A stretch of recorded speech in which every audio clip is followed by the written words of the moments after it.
সবাই সবাই ভালো আছেন? কেউ যখন জিজ্ঞেস করে কেমন আছেন, কি বলতে হয়? আলহামদুলিল্লাহ মধ্যে ফজিলত কত জানেন?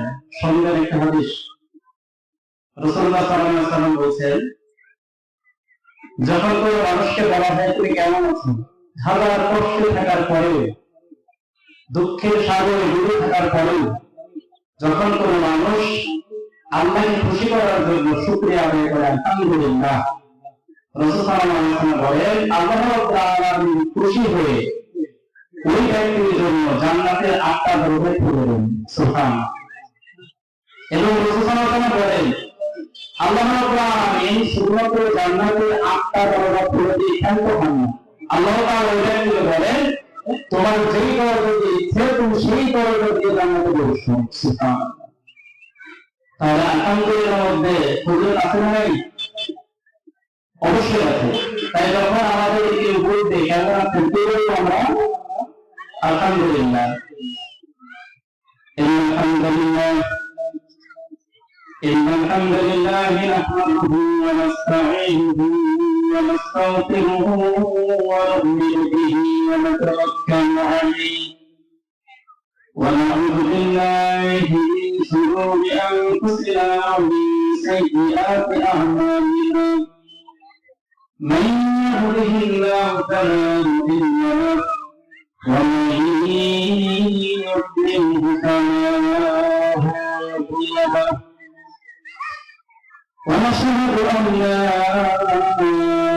إله إلا الله وحده لا شريك له ونشهد أن سيدنا ونبينا وحبيبنا ومولانا محمدا عبده ورسوله الذي أرسله بالحق بشيرا ونذيرا وداعيا إلى الله بإذنه وسراجا منيرا فقد قال الله تعالى في كلامه المجيد وفي برهانه الحميد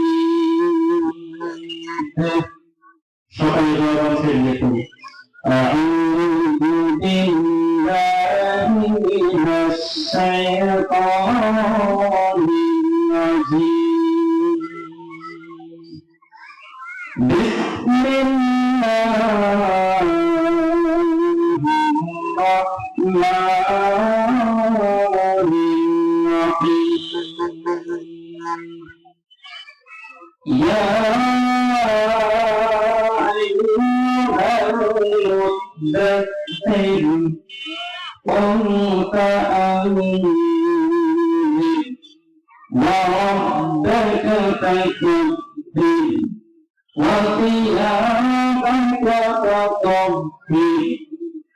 وقال تعالى في لسان حبيب إن الله وملائكته يصلون على النبي يا أيها الذين آمنوا صلوا عليه وسلموا تسليما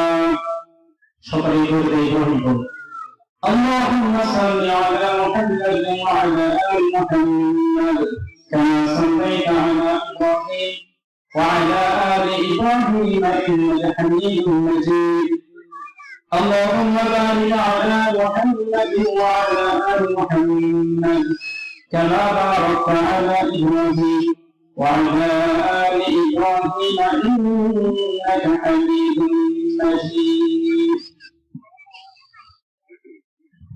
সকল প্রশংসা আল্লাহ তাআলার জন্য, যে মহান রব আমাদেরকে চাঁদা থানা অন্তর্গত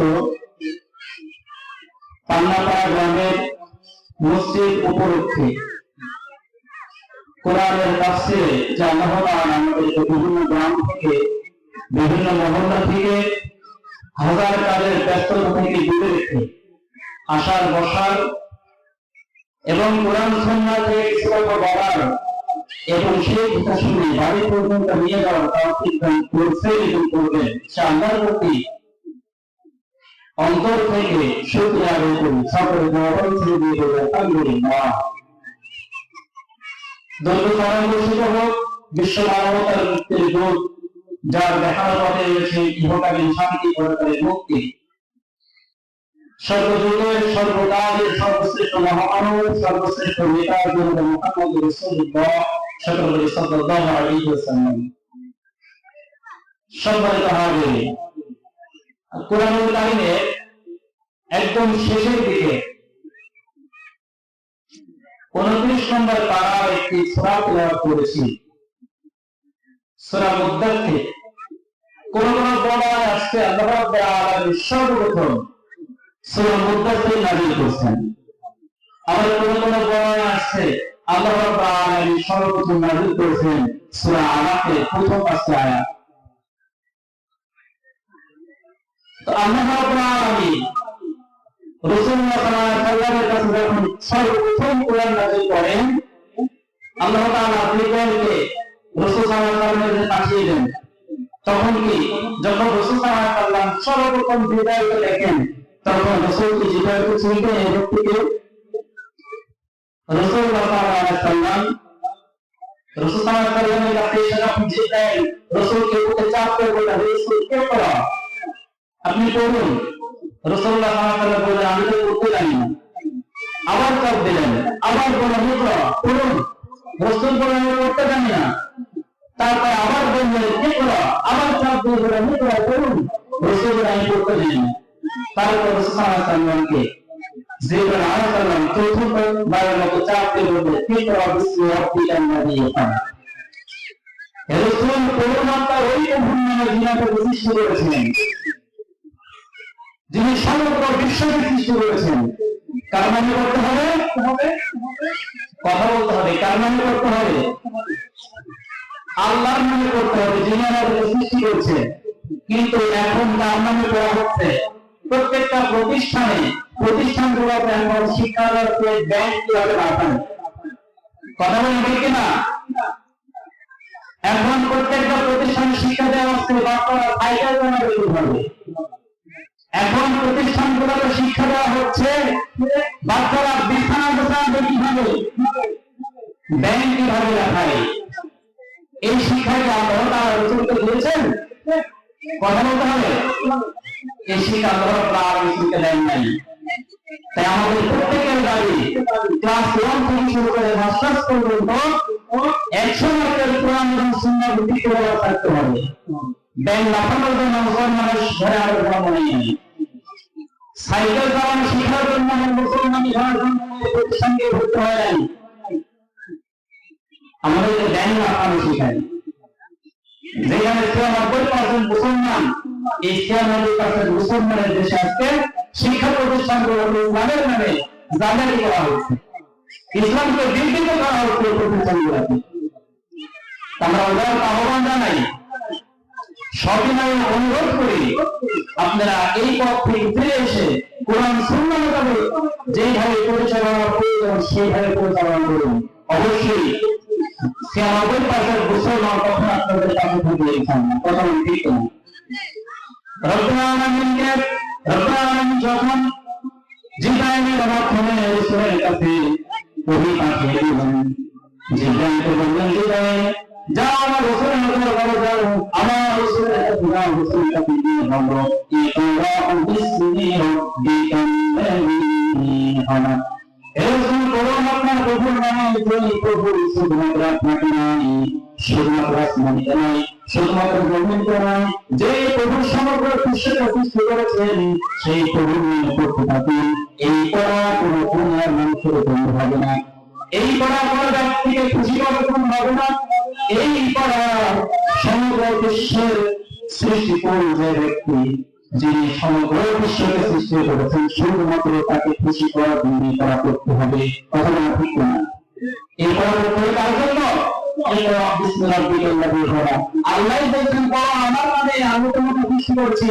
শুধুমাত্র আমাকে খুশি করার জন্য করবে, কোন ব্যক্তিকে খুশি করার জন্য তোমাদেরকে ব্যাংক না খুলে পড়া করতে করতে হবে কার নামে?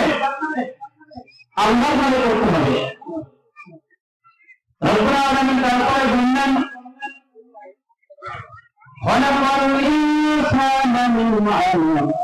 আল্লাহ রাব্বুল আলামিন সুন্দর করে এই সূরার মধ্যে ধারাবাহিকভাবে সুন্নত শিক্ষা প্রতিষ্ঠানের বর্ণনা প্রত্যেকটা মানুষের এবং মানুষের বর্ণনা দিয়ে দিয়েছেন। কোন কোন বর্ণনা আসছে এই সূরাকে প্রথম 5টি আয়াত নাযিল হওয়ার পরে আল্লাহ রাব্বুল আলামিন ওহী নাযিল করেছিলেন।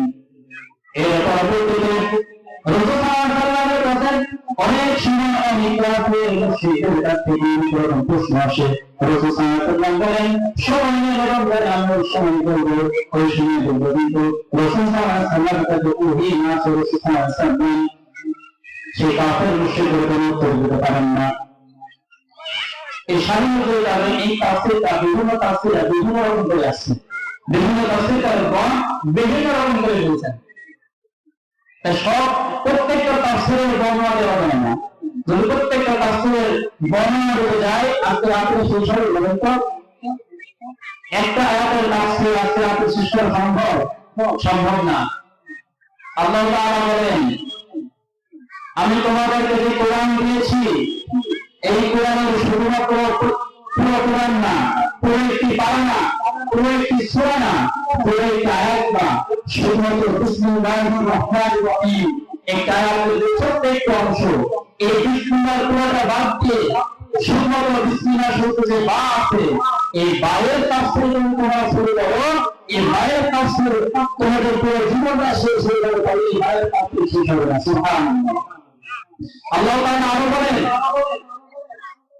আমি পৃথিবীতে যত গাছপালা সৃষ্টি করেছি গাছপালাগুলো তোমার কলম হিসেবে ব্যবহার করো, এবং যত সাগর সৃষ্টি করেছি সাগরের পানিতে তোমরা গাছ হিসেবে ব্যবহার করো, এবং যদি একটা বানের তাৎপর্যতা শুরু করে দাও, ব্যাখ্যাটা শুরু করে দাও, সাগরের পানি শেষ হয়ে যাবে, আবার পানি সৃষ্টি করে দেবো, আবার পানি শেষ হয়ে যাবে, তারপরেও এই শুধুমাত্র বাইরের বিসমিল্লাহের তাফসীর শেষ হবে না। সুবহানাল্লাহ। রাসূল সাল্লাল্লাহু আলাইহি ওয়াসাল্লামের কাছে যখন ওহী নাযিল হয়ে যায়, রাসূলুল্লাহ সাল্লাল্লাহু আলাইহি ওয়াসাল্লাম বর্ণনা অবস্থায় অনেক দুঃখের প্রকাশ করে অনেক দুঃখের সময় রাসূল সাল্লাল্লাহু আলাইহি ওয়াসাল্লাম তার ঘরের মধ্যে পুরোনো মানুষের ঘরের মধ্যে কম্বল নিয়ে বসেছিলেন। আবার কোনো কোনো সময় আছে রাসূল সাল্লাল্লাহু আলাইহি ওয়াসাল্লাম দুঃখে বসেছিলেন, এমন সময় আল্লাহ রাব্বুল আলামিন আবার জিবরাইল পাঠিয়ে দিয়ে বললেন এই জিবরাইল লোককে দিয়ে বলো হে কম্বল মুড়ে বসে ব্যক্তি অথবা হে ঘরের মধ্যে বসে থাকা ব্যক্তি, ইয়া আইয়ুহাল মুদাথ্থির কুম ফাআনজির ওঠো এবং সতর্ক করো। আল্লাহ তাআলা বলেন কুম ফাআনজির ওঠো এবং সাবধান করো। তাকে বলছেন ইয়া আইয়ুহাল মুদাথ্থির আমরা যারা দাওয়াতের কাজ করি ঘরের মধ্যে বসে থাকি না, আল্লাহ রাব্বুল আলামিন এই আয়াতটা আমাদের উপর লাগু করেছেন। আল্লাহ রাব্বুল আলামিন ইয়া আইয়ুহাল মুদাথ্থির এই আয়াতটা নাযিল করেছেন প্রত্যেকটা মুসলিমের জন্য। প্রত্যেকটা মুসলিমকে বলা যে মুসলমান বল ইয়া আইয়ুহাল মুদাথ্থির তোমরা ঘর থেকে বের হও, তোমরা আমাদের এবং সাবধান করে থাকো, ওপর সাবধান করো। তাদেরকে সাবধান করা যায় আল্লাহর দ্বীন থেকে সরে গিয়েছে, তাদেরকে সাবধান করা যায় আল্লাহর দ্বীন থেকে আজকে পৃথক হয়ে যাবে। সাবধান করো সেই দিনের কথা, যে দিন পিতা পুত্রের মধ্যে কোনো সম্পর্ক থাকবে না, যেই দিন সন্তান তার মাকে চিনবে না, মা তার সন্তানকে চিনবে না, সেই দিনে তুমি সাবধান করো, সেই দিনে তুমি সাবধান করতে থাকো। রব্বুল আলামিন এই দিন বিষয় বলেন সূরা কওয়ার মধ্যে আল্লাহ রাব্বুল আলামিন সুন্দর করে এই বিষয়গুলো করে ধরেছেন। আল্লাহ তাআলা বলেন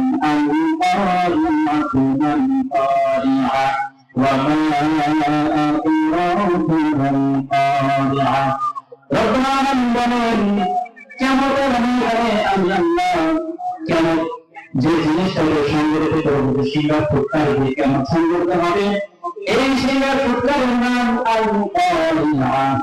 সিঙ্গার ফুটকারের নাম কি? আল-কারিআ। রব্বুল আলামিন তিনটি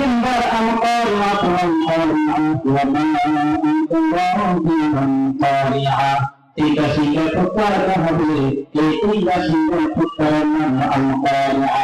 রব্বুল আলামিন তারপরে বলেন ওয়ালা আদরাকা মাল কারিআ। রব্বুল আলামিন মানুষকে বলেন হে মানুষেরা, আল-কারিআ তোমরা কি জানো?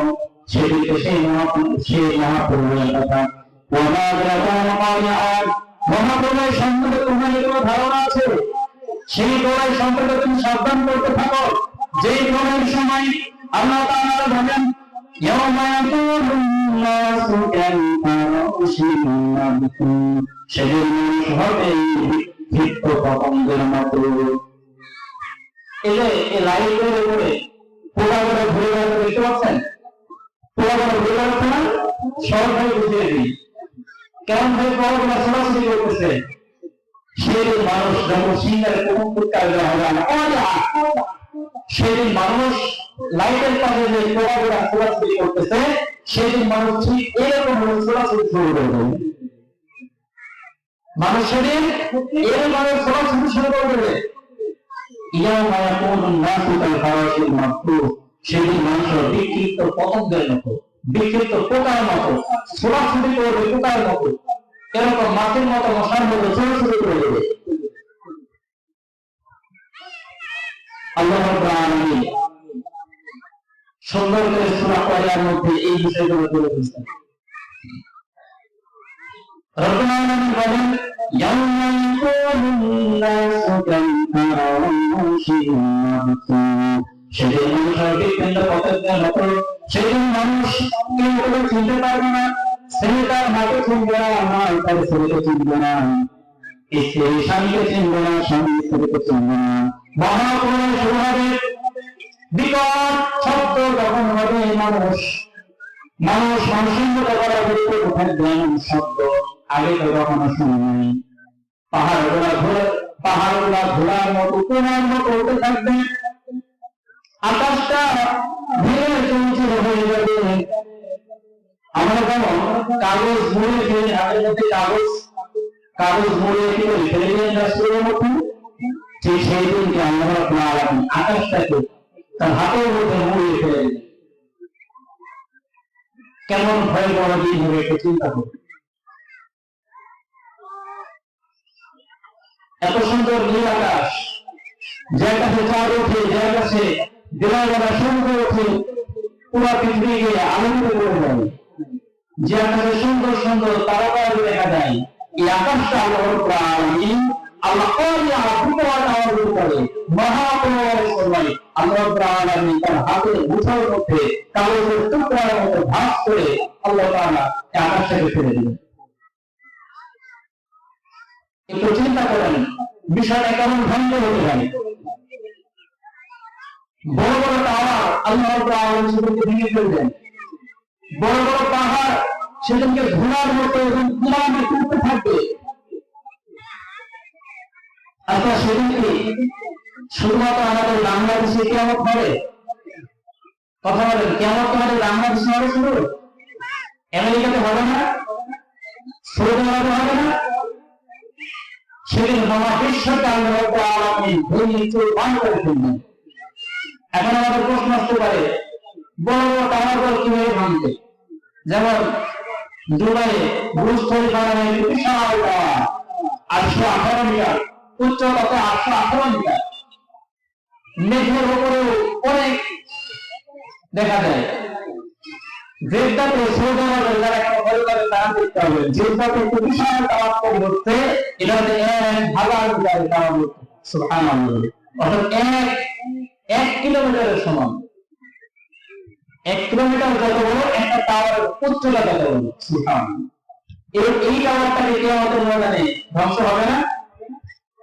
আসলে আমাদের রাজশাহী শহর এখন পুরো এশিয়া মহাদেশের 7টা শহরের মধ্যে সুন্দর হয়ে আমাদের রাজশাহী একটা, অর্থাৎ বাংলাদেশের মধ্যে সবচেয়ে সুন্দর শহর কোনটা?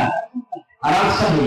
এখন আমাদের তো মনে হতে পারে এত সুন্দর শহরকে আল্লাহ তাআলা ধ্বংস করে দিলেন, নাকি থাকবে শহরটা?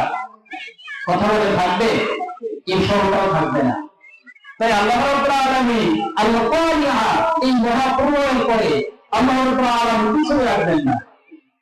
বড় বড় টাওয়ার গুলো ধ্বংস হয়ে যাবে, বড় বড় পরিবার ধ্বংস হয়ে যাবে, বড় বড় বিল্ডিং, বড় বড় বাড়ি, বড় বড় গাছপালা, বড় বড় পাহাড় পর্বত কিছুই থাকবে না, বড় বড় সাগর নিমিষের মধ্যে শুকিয়ে যাবে।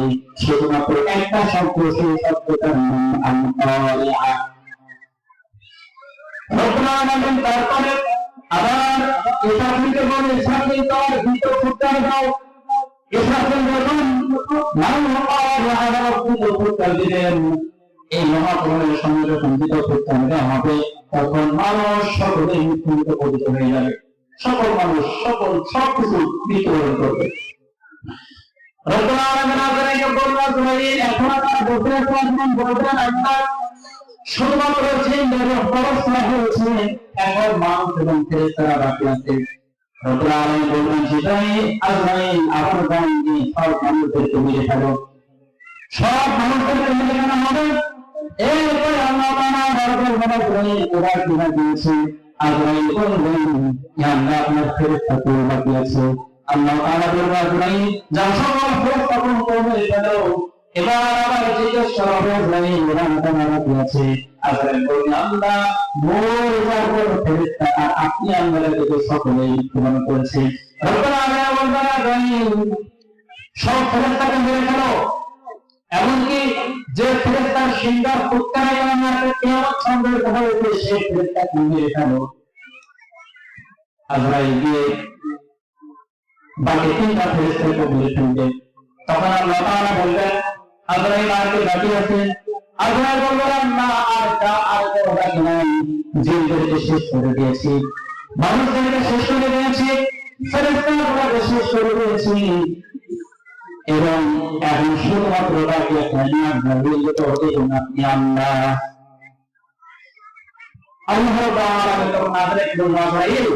এবার তুমি মরো, তুমি তো সকল সৃষ্টিকুলকে, সকল প্রাণীকুলকে মেরে ফেললা, এবার তো তুমি মরো। এবার তুমি দেখো মৃত্যুর স্বাদটা কেমন। আসলে আজরাইলকে জানে না মৃত্যুর স্বাদটা কেমন। সমগ্র বিশ্বের মানুষ, জিন, ফেরেশতা, যত পশুপাখি আছে সবকিছু করছে আজরাইল। আজরাইল তো জানা প্রয়োজন মৃত্যুর যন্ত্রণাটা কেমন। আজরাইলকে যখন বলা হবে, আজরাইল এবার তুমি বলো, আজরাইলের শরীরের মধ্যে কাঁপন উঠে যাবে, আজরাইল কাঁপতে শুরু করবে। আজরাইল কাঁপতে কাঁপতে বলবে, আল্লাহ, আমি যদি চিনতাম আমাকে একজন মৃত্যুবরণ করতে হবে, তাহলে আজরাইল কোন সময় এই মৃত্যুর দায়িত্ব নিতাম না, এই উপভোগের দায়িত্ব নিতাম না। তখন আমরা কাটাকাটি করতাম নাই। আজকে কাটাকাটি করে আমরা কোনো রাখতে পারতাম না। আজকে এই যে জান্নাত এবং জাহান্নামের মাঝখানে আয়াত নামের জায়গা দিতে পারছো, ওই আয়াত নামের জায়গাতে দাও। আমরা যখন আয়াত নামের জায়গা থেকে একটা টিকট আওয়াজ করবো, একটু টিকট আওয়াজ করে আজরাইল শেষ, আজরাইল শেষ। হাদিসের মধ্যে আছে, রাসূল সাল্লাল্লাহু আলাইহি ওয়াসাল্লাম বলেছেন, সেদিনকে আজরাইলের টিকট আওয়াজটা যদি দুনিয়ার কোন মানুষ শুনতে পেত, তাহলে আলাদা করে ইসরাফিলের সিংহের ফুৎকার দিয়ে কিয়ামত সংঘটিত করার কোনো প্রয়োজন ছিল না। আজরাইলের সেদিনকে বিকট আওয়াজ শব্দটা এত ভয়ানক এবং এত জোরে হবে, মানুষ যদি সেদিনকে আওয়াজটা শুনতে পেত, মানুষের কান ফেটে তখনই সঙ্গে সঙ্গে শেষ। রব্বুল আলামিন এমন অবস্থায় লক্ষ লক্ষ বছর, কত কোটি বছর আল্লাহ তাআলা থাকবেন, এটা হাদিসের বর্ণনায় আসে নাই। আল্লাহ রাব্বুল আলামিন সেই সময় ডাকতে থাকবেন, লিমানিল মুলকুল ইয়াউম, এখন রাজত্বকাল। দুনিয়ার মধ্যে তোমরা স্বৈরশাসক হয়েছে, তোমরা ক্ষমতায় বসে বসে 20 বছর 25 বছর ধরে তারা রাজত্ব করেছে। আজকে রাজত্বকাল। তোমরা দুনিয়ার মধ্যে ক্ষমতার ভয় দেখাতে গিয়ে আমি ওলামাদেরকে ধরে ধরে ফাঁসি দিয়েছো, ভালো ভালো মানুষদেরকে ধরে ধরে ফাঁসি দিয়েছো। তোমাদের কারণে আলেম ওলামাদেরকে দেশ ত্যাগ করতে হয়েছে, তোমাদের কারণে আলেম ওলামাদেরকে বছরের বছর কারাবন্দী হয়ে মৃত্যুবরণ করতে হয়েছে। আজকে ক্ষমতা দাও, আল্লাহ তাআলা ডাকতে থাকবেন, লিমানিল মুলকুল ইয়াউম, আজকে রাজত্বকার আজকে ক্ষমতাকার ওই সমস্ত সরকার শাসকরা কোথায় যারা দুনিয়ার বুকে ক্ষমতার বড়াই দেখিয়ে হাজার হাজার আলেমের মধ্যে হাজার হাজার নিরীহ মানুষদেরকে তারা সারা জীবন নির্যাতন করে নিপীড়ন করে সারা জীবন তাদেরকে বন্দী করে কারাগারে মৃত্যুবরণ হয়েছে, অন্যায় ভাবে তাদেরকে ফাঁসিতে ঝোলানো হয়েছে। এই সমস্ত সরকার শাসকরা কোথায়? আল্লাহ তাআলা ডাকতে থাকবে, আল্লাহ তাআলা ডাকতে থাকবে লিমান উতরিয়াও মাস্তারা বিকুতা। আচ্ছা বলেন সেদিন রাজত্ব কার হবে? সেদিন থেকে ফেরাউনের রাজত্ব হবে? সেদিন থেকে নমরুদের রাজত্ব হবে? নাকি সেদিন আবু জেহেলের রাজত্ব হবে? অথবা এই সময় এসে যারা ফেরাউন নমরুদ আবু জেহেল তামাম শুধু তাদের রাজত্ব হবে? সেদিন আল্লাহ ছাড়া কেউ থাকবে না, আল্লাহর সামনে কেউ কথা করে কথা বলতে পারবে না। আফসোস, কিন্তু আমরা সেদিন কথা ভুলে গেছি। আমরা 2 দিনের দুনিয়ার মোহে পড়ে দুনিয়ার 2 দিনের ক্ষমতার চেয়ারে বসে আমরা সুন্দর করে ভুলে গেছি।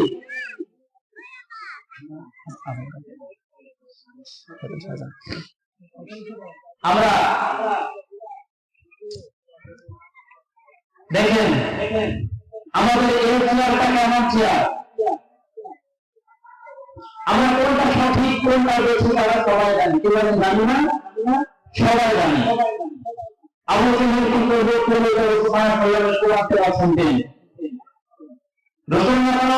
একদিন রাত্রিবেলা কোরআন তেলাওয়াত করছেন, এমন অবস্থায় আবু জেহেল তার কাজ শেষ করে আসার সময় দেখছেন রাসূল সাল্লাল্লাহু আলাইহি ওয়াসাল্লামের মুহাম্মদ সাল্লাল্লাহু আলাইহি ওয়াসাল্লামের বাড়ির পাশে যখন যাচ্ছেন তখন দেখছেন মুহাম্মদ মধুর সুরে কোরআন তেলাওয়াত করছেন।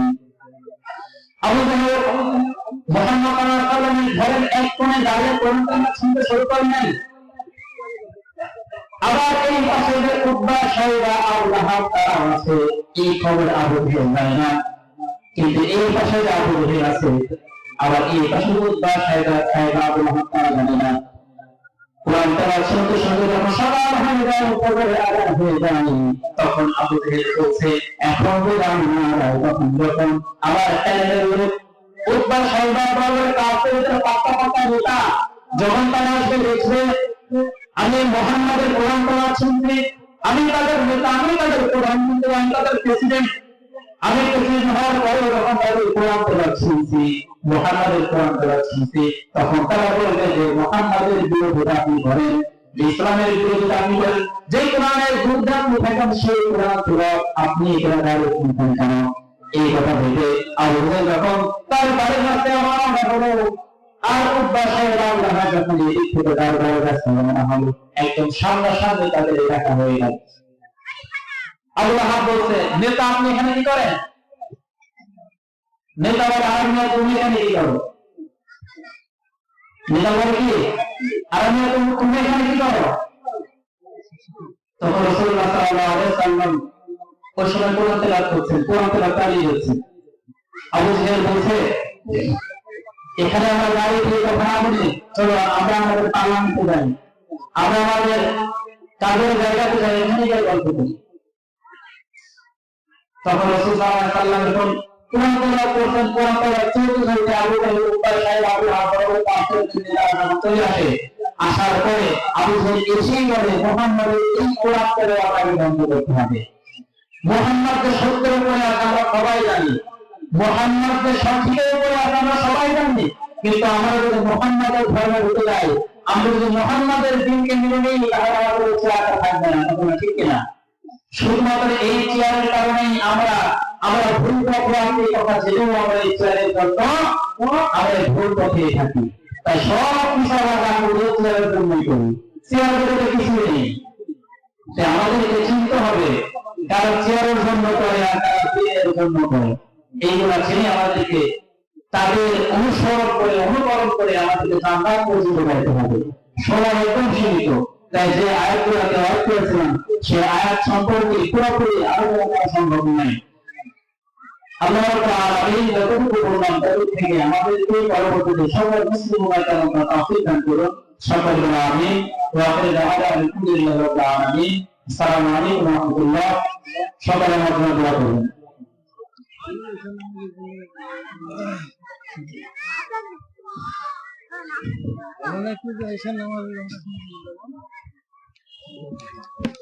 সব বিল দিচ্ছে।